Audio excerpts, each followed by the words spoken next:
Januari mwaka 2026, ndani ya siku 12 tu zimetosha kuwafukuza makocha watatu wakubwa wa timu kubwa. Nazungumzia Manchester United, Chelsea pamoja na Real Madrid, ambao mambo yameenda mabaya kwa upande wa Xabi Alonso baada ya kupoteza mechi yake ya El Clasico ya finali ya Super Cup dhidi ya FC Barcelona siku ya jana.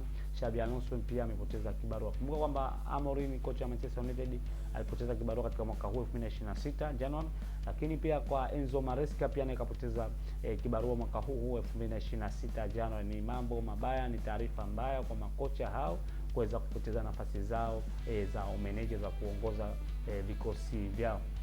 Lakini kuna ujumbe mzito wa wachezaji umetoka hususan kwa Kylian Mbappe kumfikishia kama salamu na pongezi kwa Xabi Alonso.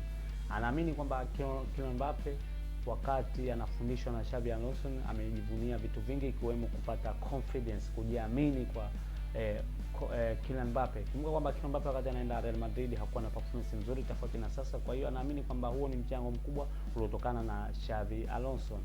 Mi binafsi nampongeza kwa wakati ambao alokuwepo pale Xabi Alonso Real Madrid, lakini pia as a fans of football namtakia maisha mema hapo mbeleni anapoenda katika kutumikia katika timu yake nyingine ambayo atakayoipata. Naamini Alonso ni kocha mkubwa, ni kocha mwenye rekodi kubwa na ataweza kupata timu ambayo ataifundisha. Bwana, hii ni HSM Sport.